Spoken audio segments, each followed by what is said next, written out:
This episode of the My Latin Life podcast is brought to you by Bitrefill. Bitrefill is the best way to spend your crypto in Latin America. Purchase gift cards or mobile refills from more than 3,500 brands in 186 countries instantly, safely, and privately. Visit bitrefill.com for more information.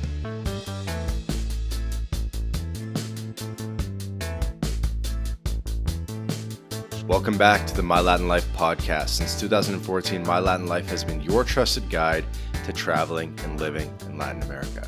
My guest today is Maciej Cepnik. He's a Bitcoin entrepreneur and social media coordinator and Mexican ambassador for Bitrefill, one of the sponsors of the podcast, by the way. Maciej, how's it going, man? Pretty good. I was waiting for an invitation for a long time for a podcast, and I'm a listener too, so I'm happy to finally be there. Well, I'm glad we finally made it happen. So it was overdue. Yes, Good. And you have your own podcast as well called La Sauce. yes, exactly. It's a French podcast about Bitcoin, so I'm trying to speak with francophones around the world, not only in Canada or Quebec, but Africans, Mm-hmm. Mexico francophones, just to get a good perspective of Bitcoin in the French world, because I think there is a lot of great English uh, Bitcoin podcasts. So there was no point of making another one in English, and I think there's great voices in French in the Bitcoin space. Yeah, absolutely. Who have been some of the guests you've had on La Sauce? I've had entrepreneurs, developers, people from El Salvador, uh, people building startups also in El Salvador. So a bit of a mix of everything. Some Africans. I try to really have like a diversity of different people, so we get like a good view of how Bitcoin is used, depending on the country. So yeah, because we have this vision that Bitcoin is only like a investment vehicle, especially in Canada, Europe, in the US, because we have like the banking system pretty good, at least still pretty good. But a lot of countries in Africa, for example, will really use Bitcoin as a payment system instead. So I'm interested more in that aspect of Bitcoin more than the store of value or trying to make a quick buck out of it. Right, right. The functionality, the real use case. That's good. So we'll come back to all that. Would love to get a little bit more of a background on you, Magic, for the audience, because you have obviously a very Polish name that I am butchering the pronunciation of. But you, I guess, grew up in Canada, in Montreal. Yeah, I was actually also born in Canada, but I consider myself way more Polish than Canadian. I joke around that only my papers are Canadian, so I feel really Polish. But now I moved to Mexico around 2 years and a half ago. So I also joke that I'm a Canadian refugee in Mexico. So yeah, born and raised in Montreal. Went to school there, didn't finish, dropped out when I started being interested in Bitcoin. Started a few startups there. Then one of them got acquired, and during the COVID whole thing, I moved to Mexico because I couldn't really bear what was happening in Canada. I was becoming crazy. So yeah, Hmm. now I'm living here, and I try to pursue some entrepreneurial stuff, and just living and enjoying life here. Amazing. I love it. No one's really heard me speak French before, so I even opened a beer to help get the French flowing a little bit on the episode, maybe. Je pense que tu es le premier guest québécois sur le podcast. Tu parles bien français. C'était sûrement euh, peut-être si j'aurais à faire un guess, Ontario, peut-être Ottawa, d'après ton accent, mais bon, je veux pas te dox non plus, donc No, j'ai un accent full québécois. ouais. I do not have a French from France accent. It's pretty damn Canadian. Yes. Uh, so I will do it. I will come on la sauce, which is just the sauce. for the English listeners. Um, cool. So you're living in Querétaro, right? Yes.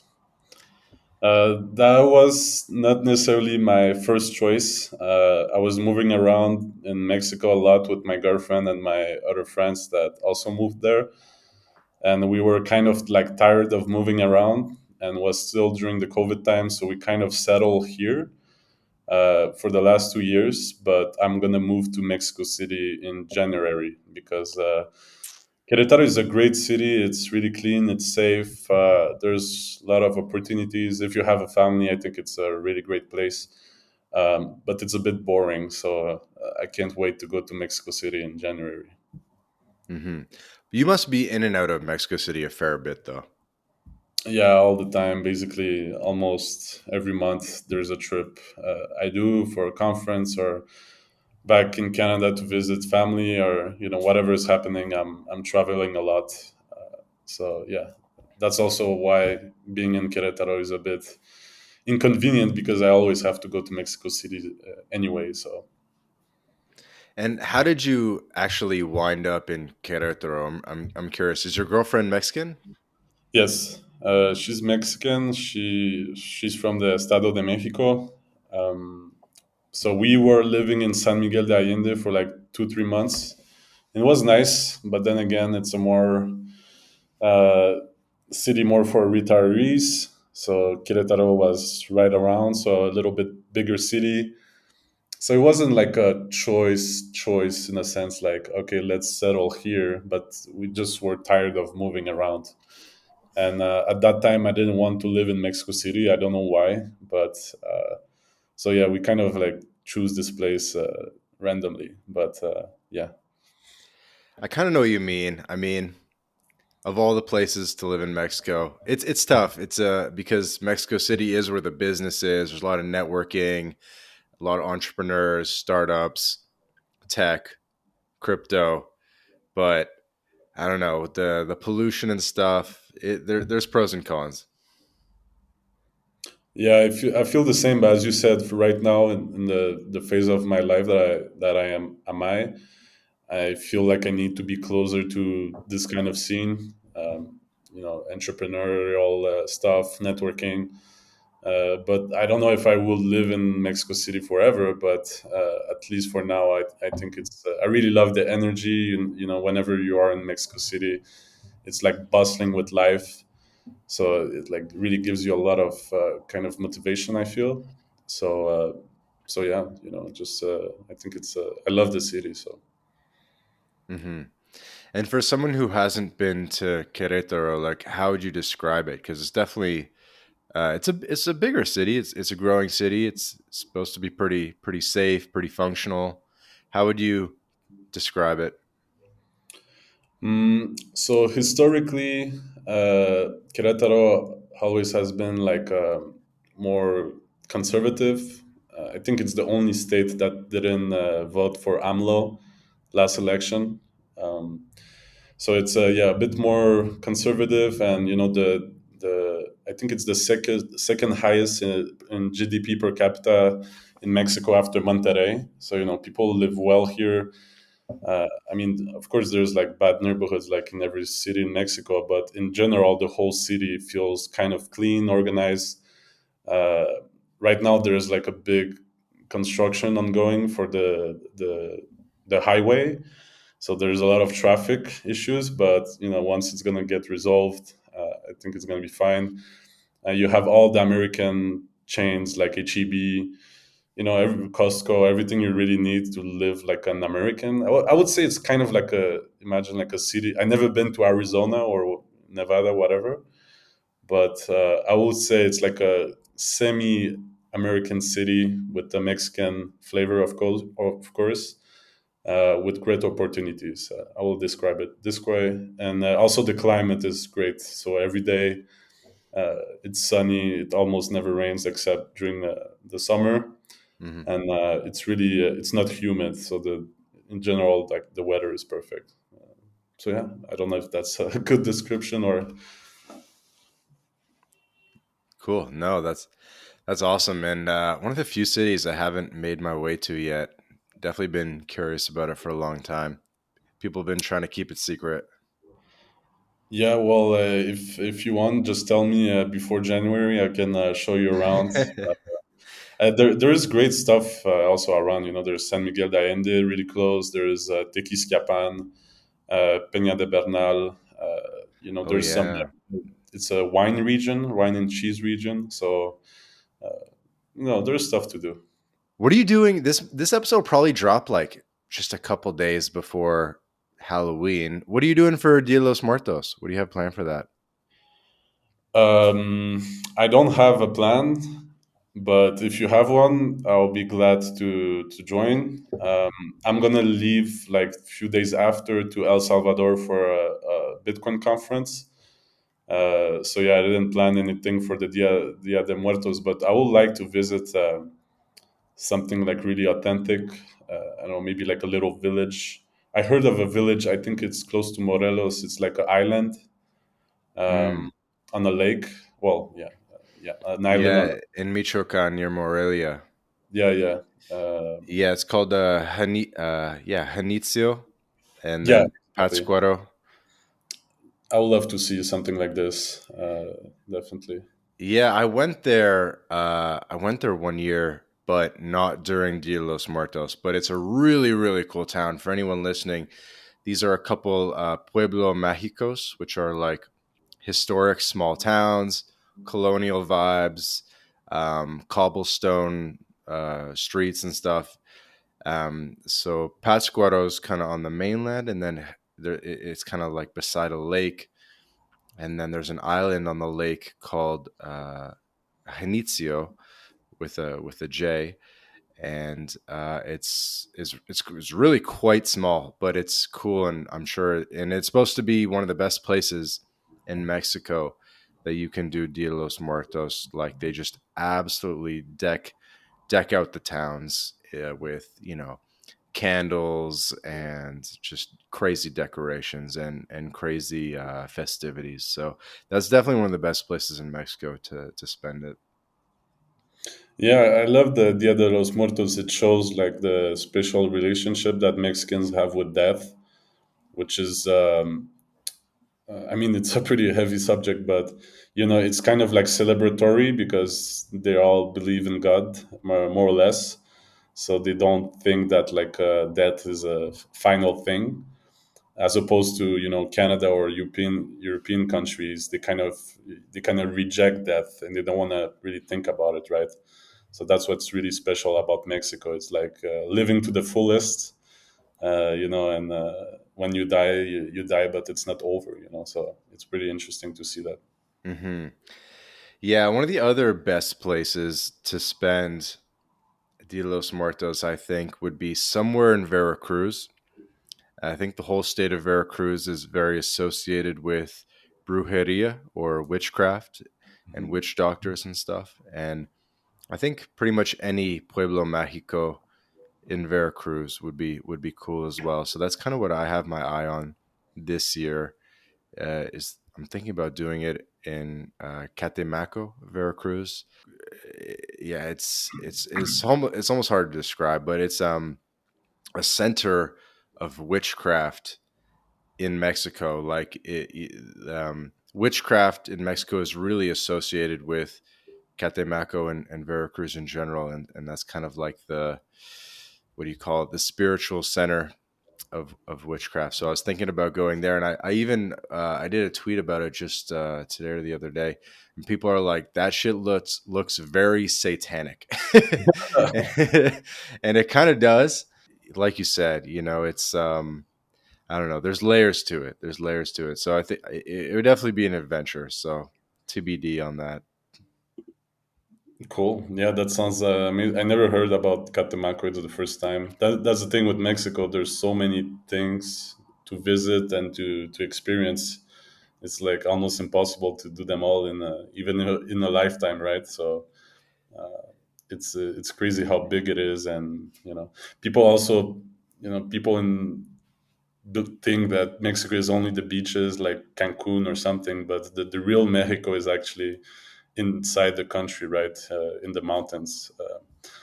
Of course, there's also the beaches and stuff, but I think the real uh, like richness of Mexico is in the center, right?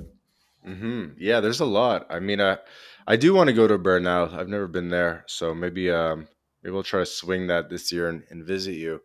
But yeah, Magic. Let's talk more about what you have going on. So, social media coordinator and Mexican embajador for Bit Refill. How'd you get involved with Bit Refill? So after my previous startup was merged with another bigger company. I was looking. I didn't have anything to do, so I was also looking for a job, something new to do. And I was organizing the Bitcoin meetups back in Montreal, so I had like a lot of contacts in the industry, and I was always already living half in Mexico, half in Canada, and so one of my friends that was working at Bitrefill told me they were looking for a Mexican Canadian ambassador. So I'm like, well, it's like exactly my life, this role. So yeah, I started just being an ambassador. So it was like part time.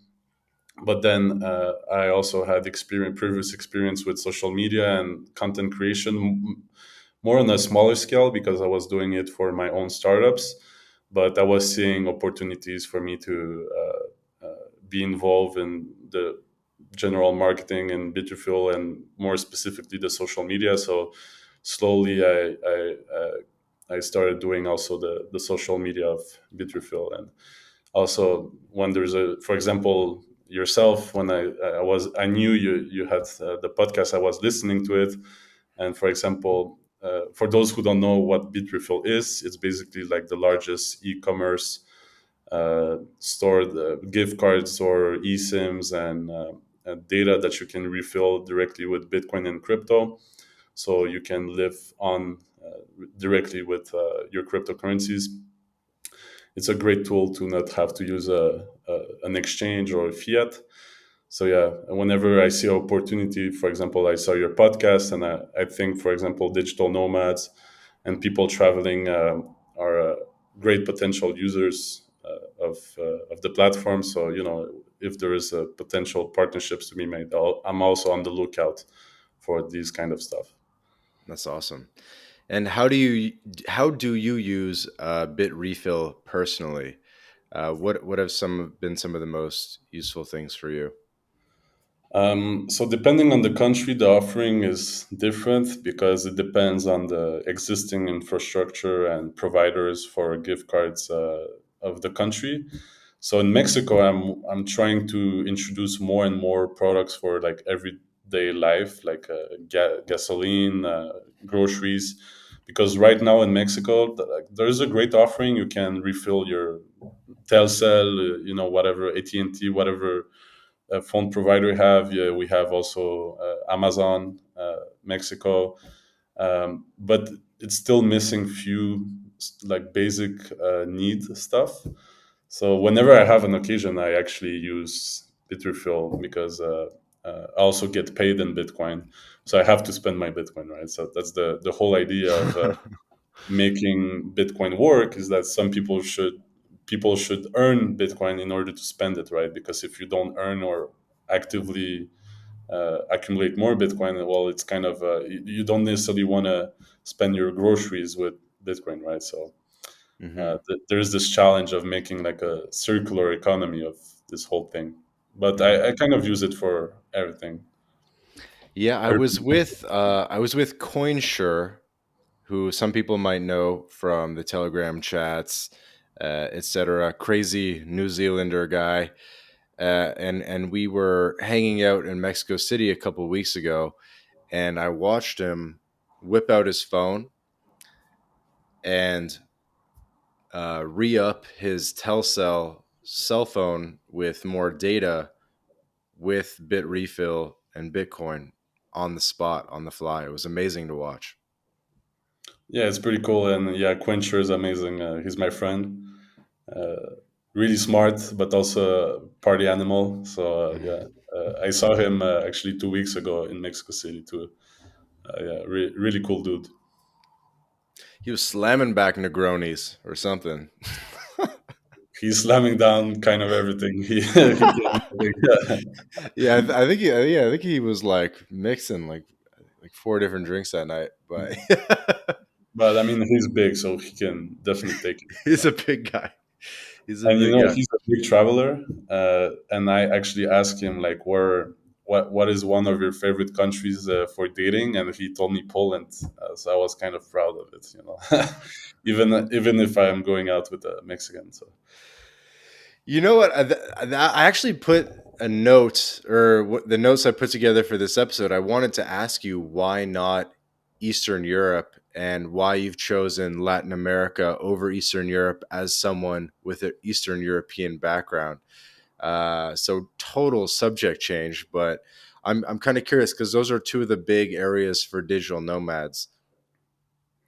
right, that's a good question.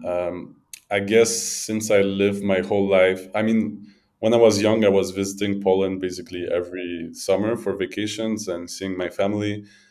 And I love it. I think it's a great country. I went to Czech Republic as well. I liked it. I didn't go to like Hungary and like the more I would say wild East Europe, but I will definitely want to visit. That's for sure. But since I feel that I'm more part of this part of the world, like more on the American side of things, I feel that my life is kind of here, and there will be too much of a change to go to Eastern Europe. And I love Latin American culture, the food, the also the opportunities I see, for example, in Mexico, um, makes me believe that here's the place to be at least for the next 10 to 20 years. Uh, but and also it's hard to ignore the geopolitical problems that are happening in Europe and the general decline of the Western European countries. I don't know how it's going to reflect on the Eastern part of it, but yeah, it's a great question, but I just don't see myself really living there, at least for visiting and, for sure, but not really living. Hmm. Hmm. And so tell me a bit more about Bitrefill's game plan in Latin America and crypto adoption in Latin America. I mean, the plan is um, it's a bit similar to all the countries. Of course, there's the thing is we put a lot of efforts into Latin America because there's definitely some use cases of Bitcoin that are not really possible, or at least not needed in the United States or in Europe, such as creating circular economies or like teaching people how to use Bitcoin because they're unbanked. So we try as much as possible to be involved in like these community initiatives, and obviously increasing the offering. So making having as much as products as possible, but it's a bit challenging in Latin America because they're not using gift cards the same way as Americans or Europeans do. So no specific like plan for Latin America, but just being having a presence. There's a lot of workers from Uruguay, Colombia, um, Argentina, Peru. Like Bitrefill has a lot of workers in Latin America. I think it's because they see the talent that is there, and of course it's cheaper, but uh, they're well connected to the American culture as well. So it's great workers, I guess. I don't know. So yeah, like everywhere, a bit. Just Hmm. continue expanding. Hmm. Tell me some other things other than Telcel, other than the phone data plans. Like, what else can we spend Bitrefill on in Mexico? In Mexico, Uber Eats, Airbnb, just it's a new card. Starbucks, Electra, Liverpool. So those are like new cards we just got. Hotels.com, Flight Gift, all the gaming kind of cards like Xbox, Nintendo, PlayStation, Netflix. So yeah, for now, as I said, it's a bit limited, but as it's really good for uh, tourists, like because you have Airbnb, uh, Uber Eats, this kind of stuff. So that's why I'm trying to bring more like local things that Mexican could use, right? But Mexicans are not necessarily big Bitcoin users yet, so it's a bit of a chicken and egg problem, right? Hmm. Well, hey, between Telcel, Uber Eats, Hotels.com, Airbnb, Starbucks, you could basically live just on that. Netflix, you could basically live just on those five things. Yeah, but the dream will be to be able to pay tacos with Bitcoin, tacos de suadero on the street. That will be the dream, but we have to work for that. Yeah. Hey, those guys don't even accept credit card. Yeah, exactly. Well, that's the thing. They should accept Bitcoin because it's still uh, not. One way you convince Mexican about Bitcoin, you say it's not fiscalizado. It's not Mm. trackable by the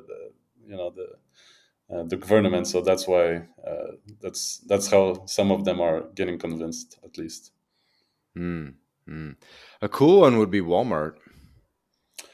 Yeah, I think there's Walmart in the U.S.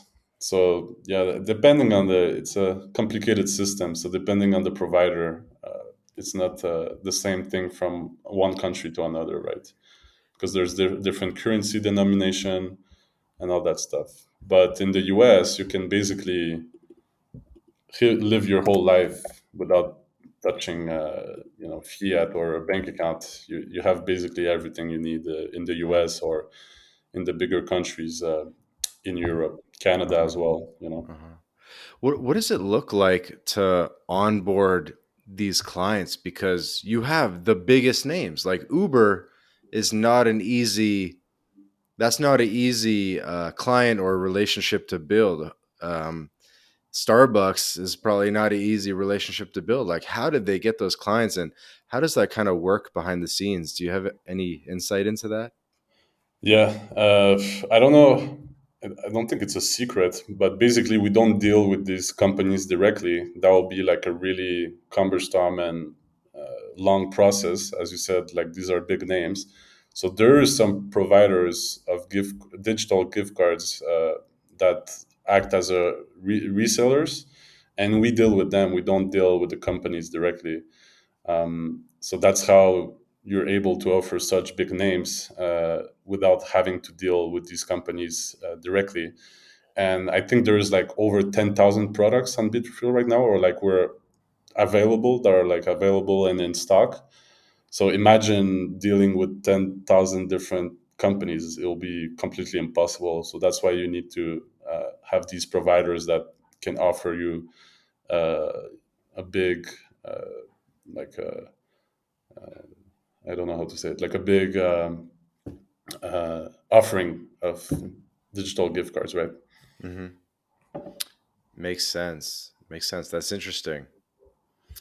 And one of the things that we've mentioned is that how you can get the gift cards not just like a normal gift card. People think about it and they think it needs to be in like $100 increments or $20 increments, but you guys can do it almost to the penny, right?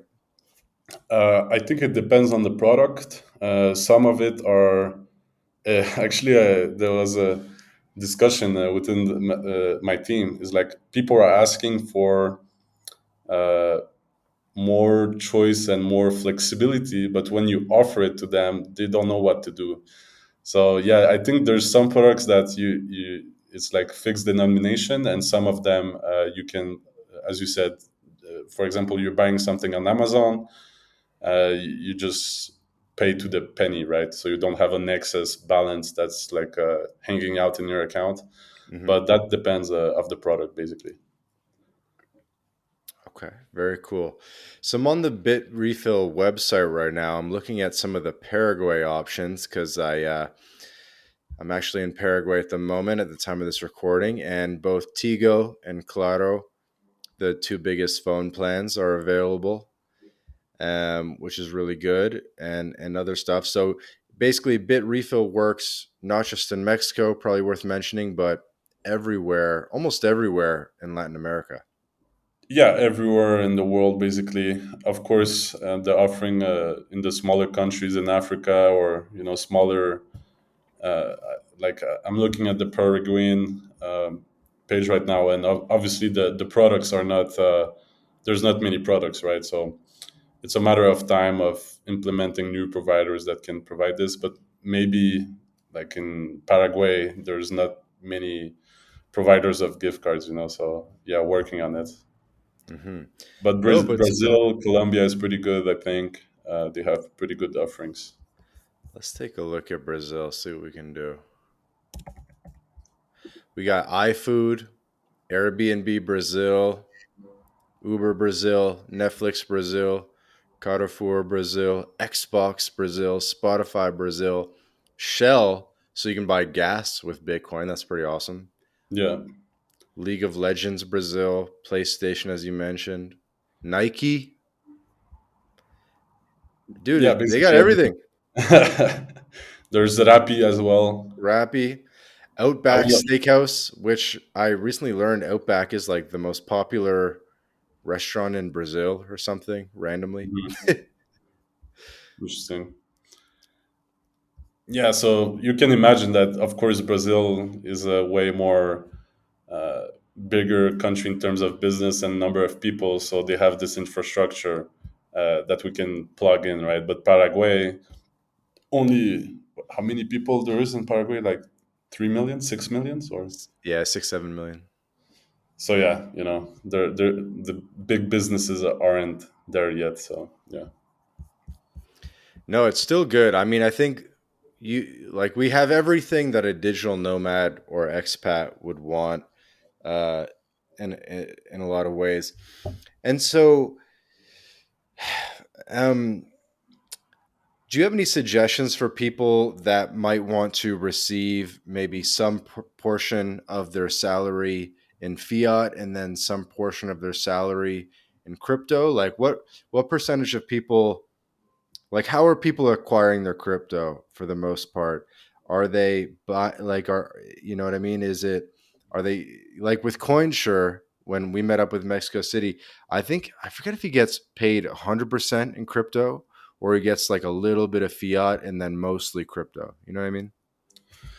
yeah. I think the proportion of people that get paid in crypto is still really small, obviously. So if you're someone that wishes to receive their salary in Bitcoin, well, you probably have bigger chances by working for crypto companies, because it would be ironic if they wouldn't want to pay you in crypto. Uh-huh. There is there is some companies that offer the service for companies, like a payroll kind of system, that if somebody wants to receive half of their salary in Bitcoin or the other parts in stable coins, because one thing that is kind of scary when getting paid in Bitcoin is the volatility of it. So some people like to receive more stable coins, right? So depending on your situation, if you're so Bitrefill is a Swedish company, so it's actually way more easier for them to pay uh, a bunch of their workers worldwide with crypto. It's less of a hassle than having to deal with international wires, or whatever other fiat system they will be using. So I think it's kind of the future. For a lot of people are starting to work online. You talk a lot about this. So getting paid in Bitcoin might get more like democratized, I guess, slowly. I've heard cases, for example, just like a random random thing. I was learning Spanish with a teacher, lady, and she was telling me that her daughter was learning Russian with a guy in Russia, right? So when the Ukrainian war started, there was no possible way to send fiat to Russia from Mexico. So the guy in Russia asked her to send her Bitcoin, right? So you have a bunch of like these use cases that are really niche and are infinite in countries like Africa, in many countries in Africa and Latin America, where like the only way you can get paid easily Hmm. without getting like a big fee, like a big chunk of your money taken out, is with crypto, right? So I think it's going to get more popular slowly over time. Very cool. And how has it been in terms of the local adoption in Mexico? Are you trying to do like local evangelization in Querétaro and in Mexico, or are you more just focused on the online market and creating awareness around digital nomads and other people closer to it online?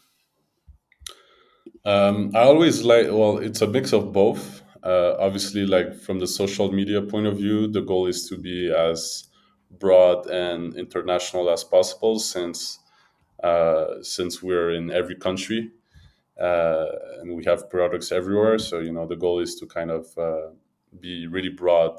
But personally, always have been involved in local meetups, Bitcoin meetups, whenever it was in Montreal or here. So I really like the communities that are formed around Bitcoin, because generally they're great people, and we tend to agree on a lot of stuff on uh, how we see life. People, Bitcoiners are always really pro liberty. A lot of them also have quitted Canada or some countries in Europe. So in general, it's also just a good place to hang out, just discuss with mind-alike people. So yeah, a bit of mix of both. Obviously, the adoption in Mexico in terms of Bitcoin and crypto is really low. I think it's due to many factors. For example, the actual banking system in Mexico is pretty great. It's not like the case of Africa or other South American countries where people simply don't have bank accounts. Here, I think the problem is way smaller. So people don't really see the need of using Bitcoin or thinking about an inflation hedge. The pesos is strong, the economy is strong, so people don't really think about Bitcoin, right? Um, and and it's normal, right? People don't really care about if they don't really have a present like a need that's really immediate. And in terms of investment, I think Mexicans are more used to invest in real estate, something they can touch and can understand more clearly. Even investing in stocks in Mexico is just getting started. Like all these apps that we're used to in Canada, they're just getting started here. So I think it's going to be a long process of introducing these new ideas. And also, there's a lot of scammers. People can associate crypto and Bitcoin with scams a lot here, because they heard about an uncle that lose a lot of money, try to gamble. So yeah, it's a challenging ecosystem, I would say. Hey guys, quick interruption to tell you about Bitrefill. Bitrefill is the best way to convert your crypto into gift card balances. These are gift cards that you can spend at hotels.com, Airbnb, Nike, and many more. You may remember Joel Valenzuela, previous podcast guest. He's been living on crypto exclusively since 2015, and he's a big consumer of Bitrefill. And so I asked Joel, I said, what do you like most about Bitrefill? He said that he likes the instant delivery, the precise amount so that you don't have to juggle a lot of gift cards, and he loves the global selection. Nobody else has this much selection of gift cards, over 10,000 gift card options across hundreds of countries. Go to bitrefill.com to sign up, and you can also use the code MyLatinLife for 10% back off your first purchase. Go to bitrefill.com for more information. Well, tell me about the Bitcoin block party that you guys hosted in Mexico City. Yeah, so it wasn't. I helped. I don't. I mean, I was a speaker there, and my really close friends are the ones that started Yopaki. It's going to be an app. They want to make a like a financial bridge between all the Mexicans in the U.S. and the Mexican back home by tapping into the remittance market, which is absolutely huge. Hmm. So they want to, open this app and develop it. So they organize a blog party, which basically is like a on conference. So it's not an official conference. The goal is to reunite some people together, and you have different activities outside of the conference, just so people can connect and also connect with the culture of the host city, of the host country. So yeah, it was amazing. I think at the conference there was like 70 people, around 70 people, a great mix of expats and local local people, Mexicans. Hmm. We projected the Bitcoin logo on the central bank of Mexico. We almost got caught by the police, so that was really exciting. And I'm pretty sure you saw it, the video.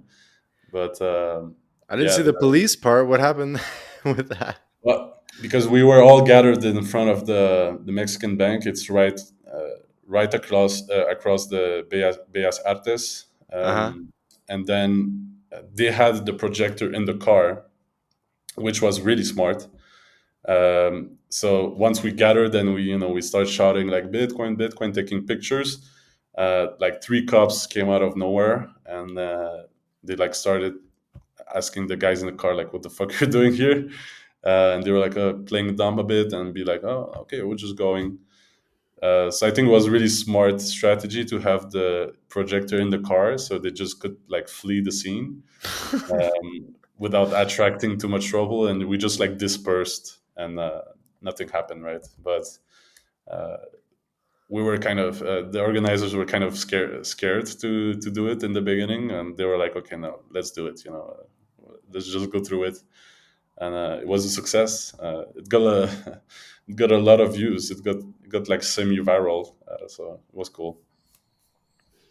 Very cool. So Mexico's first Bitcoin block party was a success. I think so. I really believe that Mexico is a great country for you know liberty-minded people, Bitcoiners, Hmm. and right now there's a big like spotlight on El Salvador because they adopted Bitcoin 2 years ago as a legal tender. Hmm. But the food is not that great. It's a bit more boring. So my theory is that Mexico will also kind of become a destination for Bitcoin adoption, or at least like niche Bitcoin adoption for Bitcoin tourists. I think it's a new phenomenon. So I have a friend, for example, they started a big initiative in San Miguel de Allende, where they teamed up with something called Mi Primer Bitcoin, which is like a educational initiatives going on in El Salvador, where they teach in schools, public schools, to students how to use Bitcoin. Hmm. So they teamed up with them, and now the technological Colegio de San Miguel will have a mandatory course about Bitcoin for like 1,200 students, which is pretty cool. Like uh, getting Bitcoin into the educational system. There's few initiatives there and there in Mexico of people trying to build like circular economies. So yeah, there's a lot of momentum, I would say, and still pretty small communities. So everybody know each other. Everybody kind of supports each other. So it's a really nice like atmosphere and vibe to be around. That's awesome. And does it seem to be centered around Mexico City? Do you feel like maybe there's a bit of a hub in Playa del Carmen?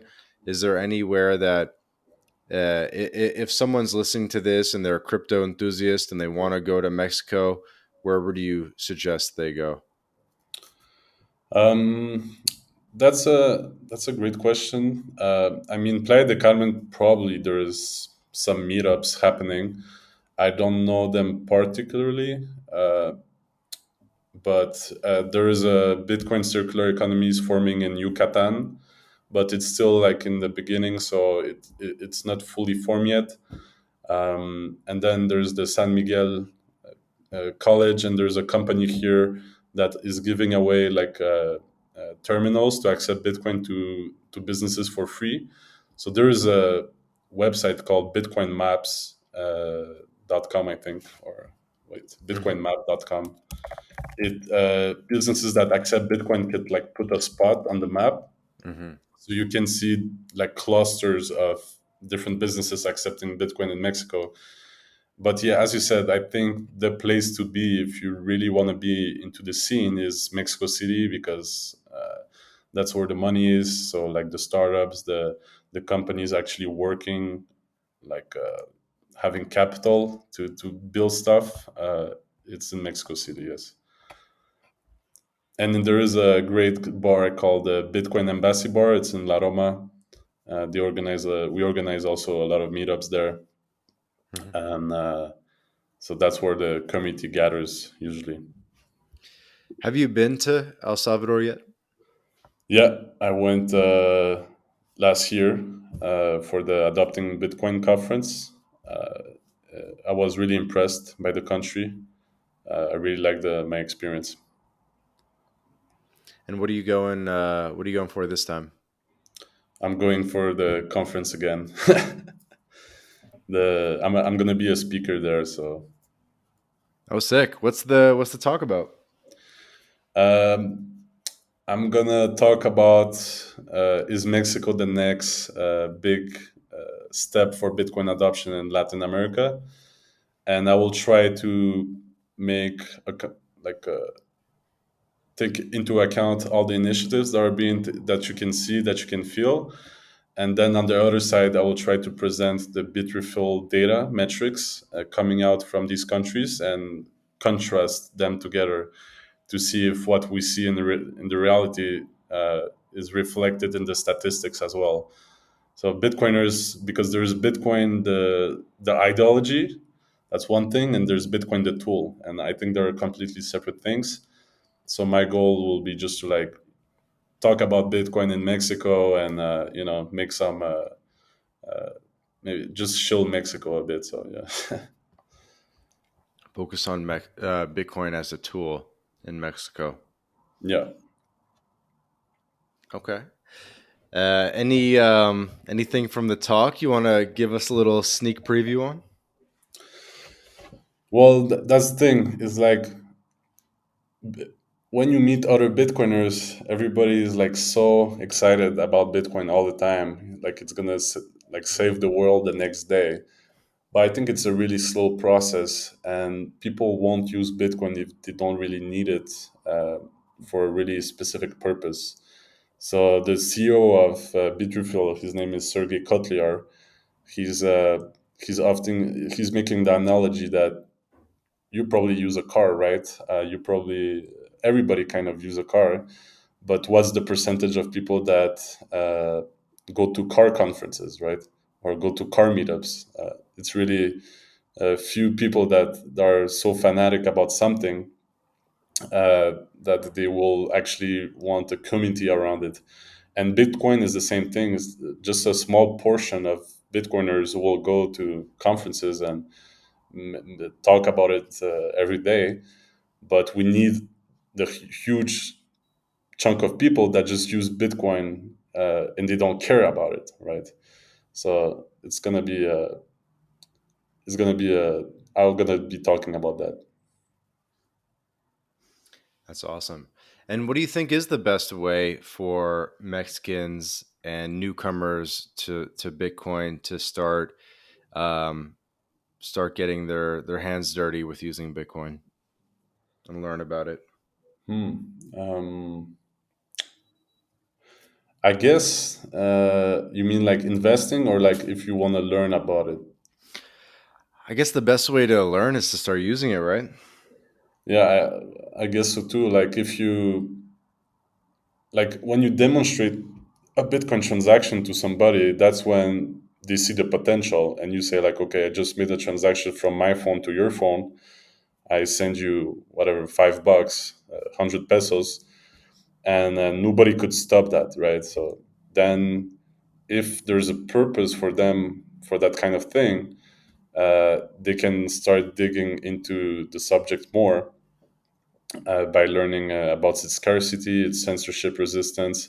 But as I said, like, most of the people won't care about bitcoins. But if you demonstrate there's a real use case for them, like receiving uh, remittances from their relatives in United States and El Salvador, and that's the best way they can receive money, it's with Bitcoin, they're going to be super happy about it, and they don't need to know everything that how it works, right? They just know it works for them. So Mm-hmm. it's really tricky question, I would say, because it depends if you're going to be more on the ideology side of things or just on the practical side of things. Mm-hmm. So fair to say that every Mexican Latino listening to this should sign up for a Bit Refill account. Yeah, you don't even have to use a to have an account to use Bitrefill, which is amazing. But yeah, if you're somebody that's spending Bitcoin or crypto, any other crypto, you should definitely use Bitrefill. Are some people using Bit Refill as like a way to store a decent No, amount of no. value? Like, do some people just have big balances?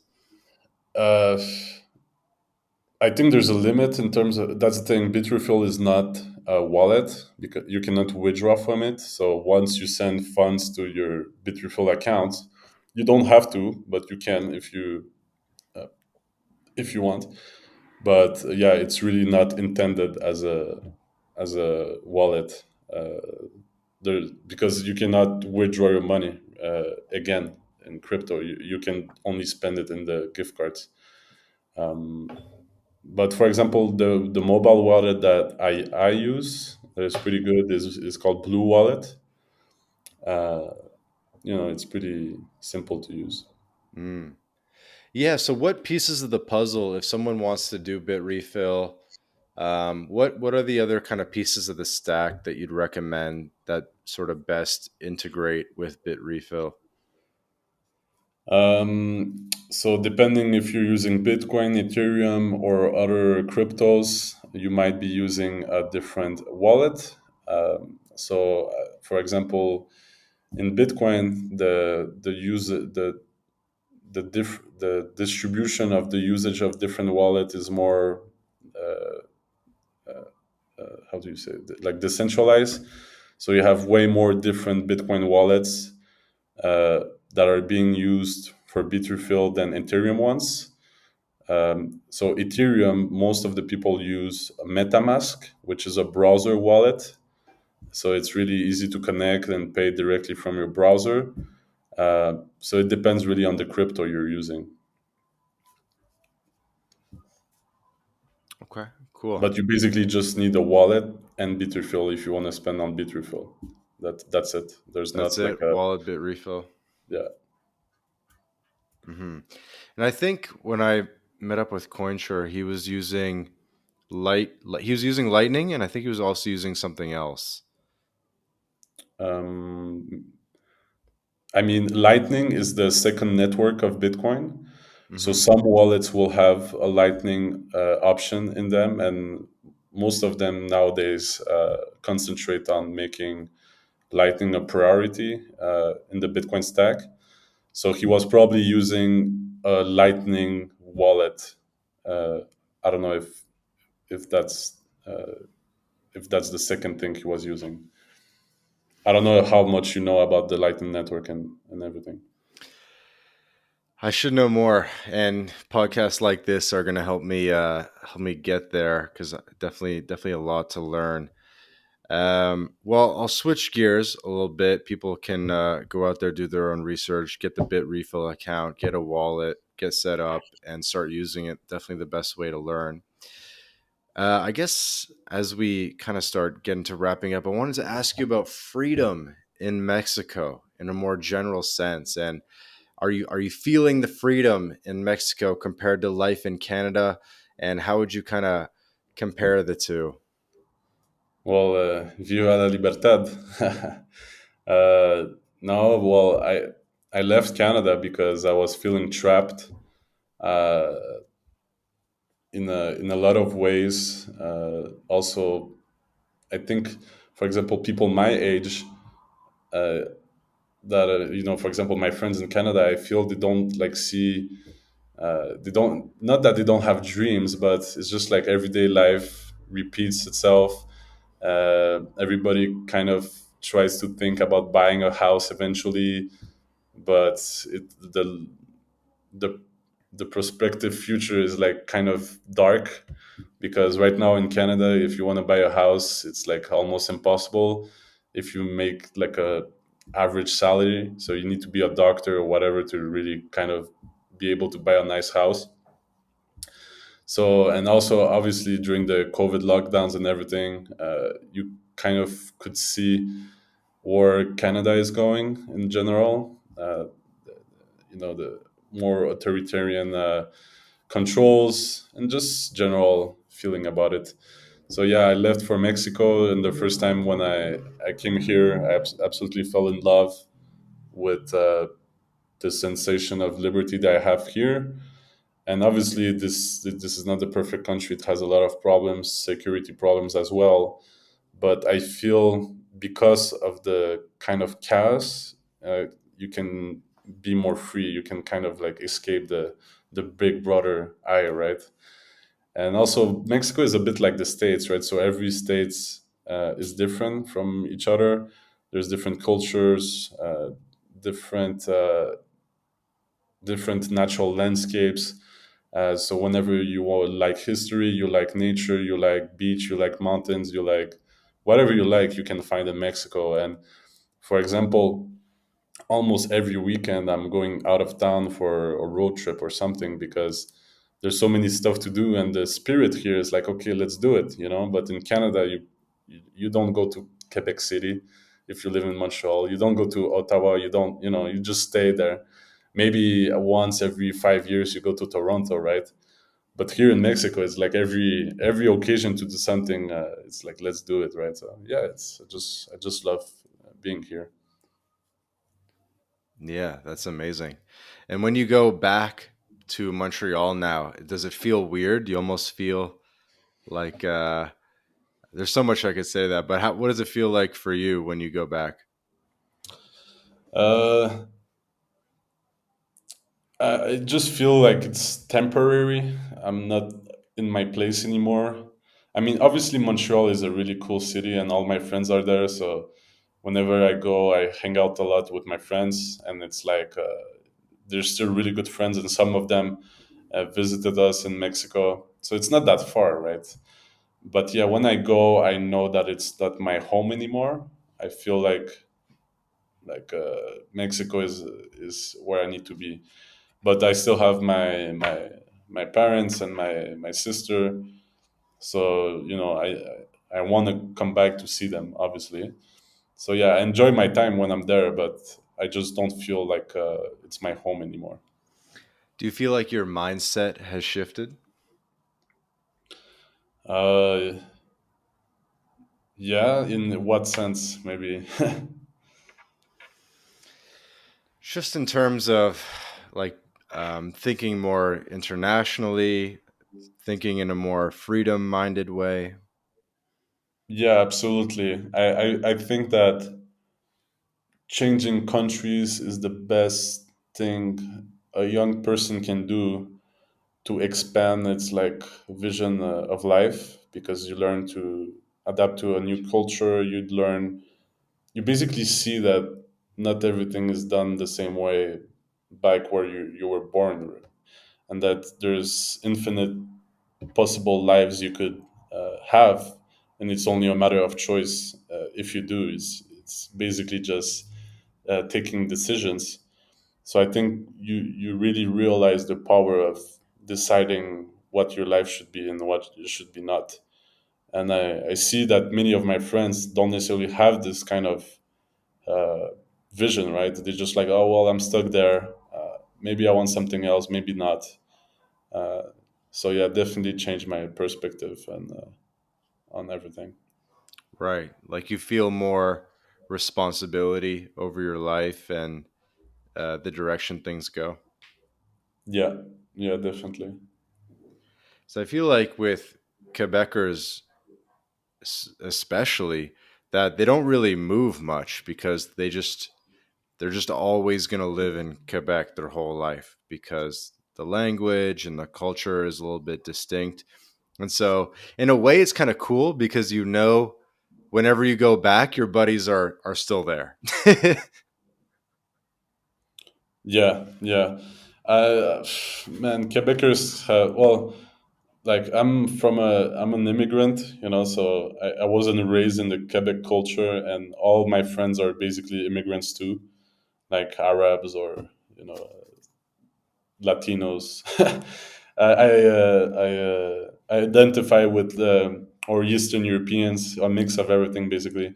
I identify with them way more than Quebecers, and obviously there's some great Quebecers. I have some Quebecois friends too, but the whole vibe, it's like yeah, since they're really nationalists with their culture, so they kind of believe they're better, but they're not. Like, the province is kind of crumbling down.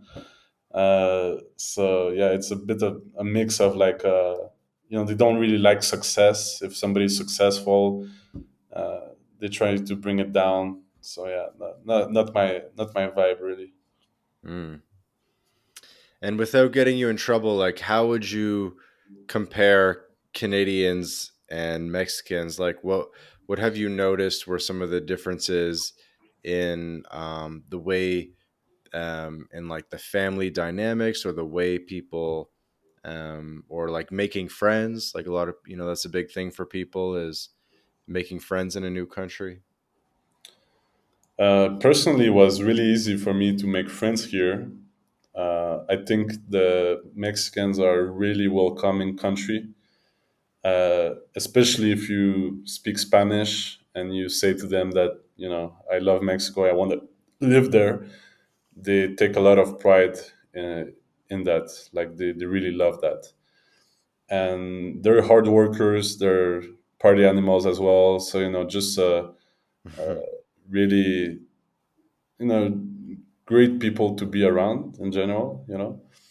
Um, I don't know how I will describe Canadians, because I know there's a really big chunk of Canadians that are also liberty minded. They don't want to get bothered. They just want to have their family, have their friends. But I don't know. The whole movement in Canada right now is, I think it's going sideways. So, Hmm. and I don't know why the Canadians cannot stop it. Right? They don't have like the courage, or maybe the strength, or the will to kind of say, okay, this is enough. I don't know.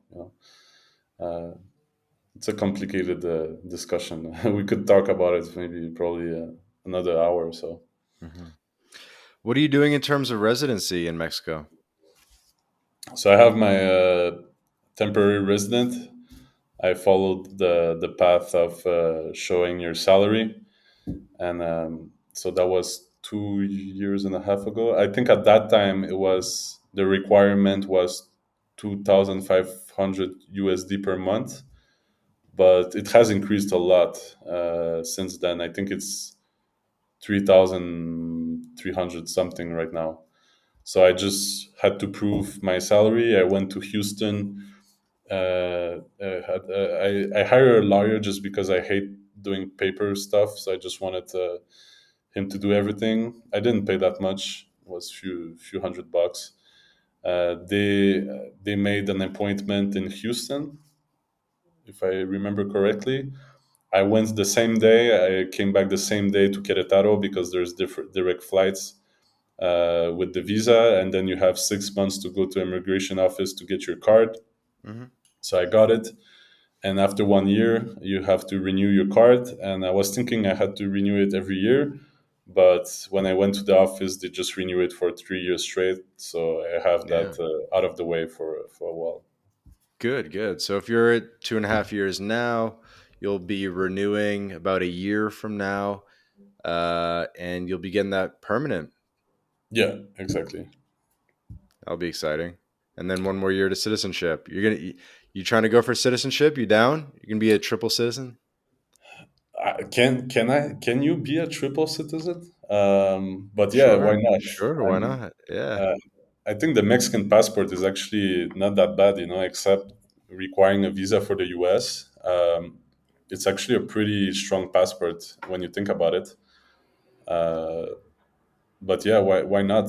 I'm also in the spirit of getting a lot of residencies, so I need to go to Paraguay soon.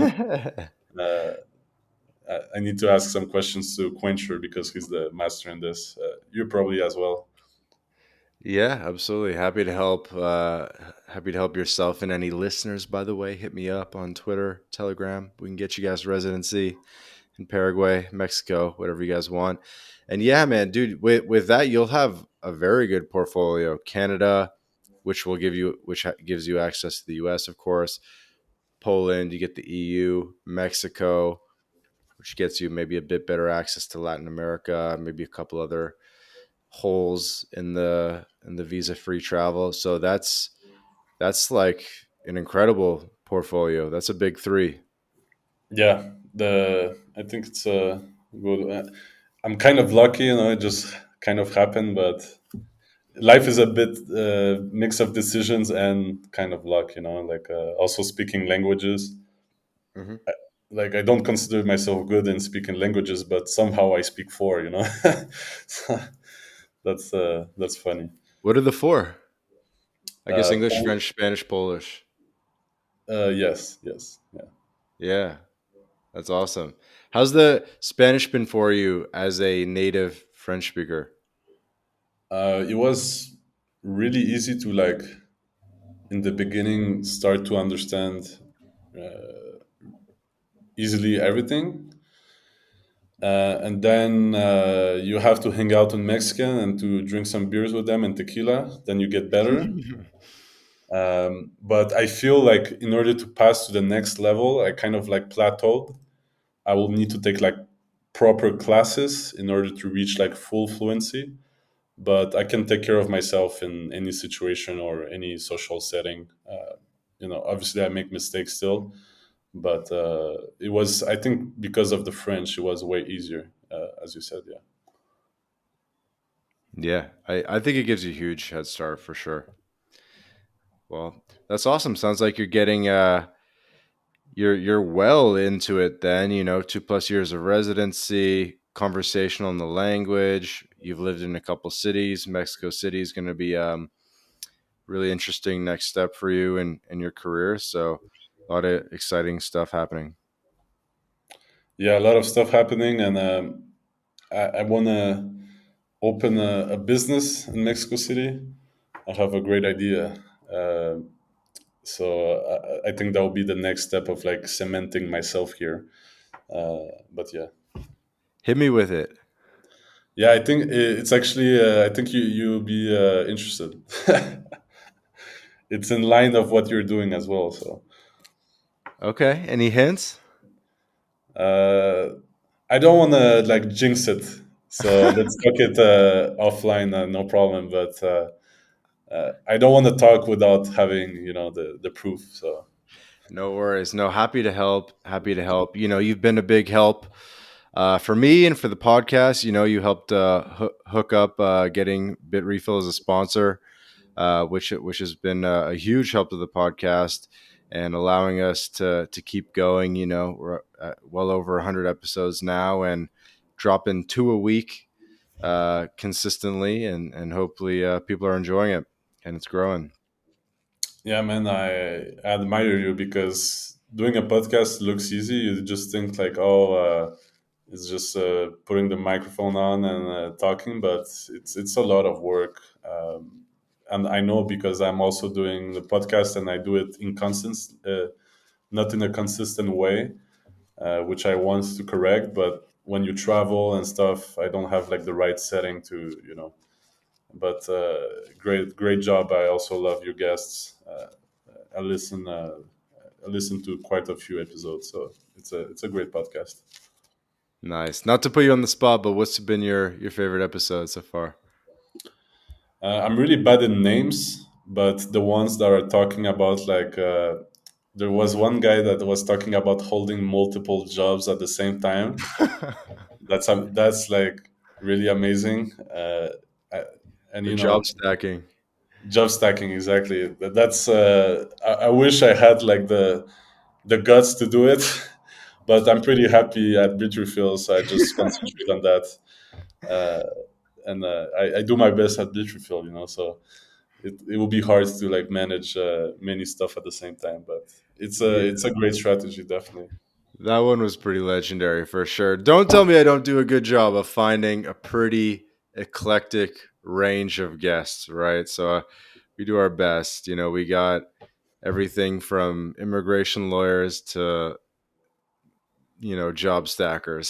So a little bit of everything. Yeah, and the one talking about the guy that made a company for insurance, no digital nomad insurance. I mean, I listened to a few, Mhm. but I'm just really bad at remembering names. Yeah, Insured Nomads was Yeah, one of the episodes. Andrew Jernigan. Yeah, that's a good one. You guys should get that on Bit Refill somehow. Is You should get that digital nomad insurance on there. yeah, that's a good idea. It's a good idea. I Yeah, will propose it to the team. cool magic. Well, I'm glad we were able to finally make this happen. Please take as long as you need and direct the audience to Bit Refill and anywhere that you'd like to give a call to action to. Sure.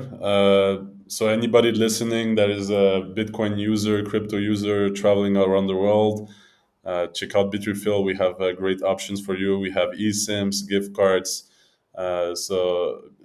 ways to buy plane tickets, basically everything you can imagine.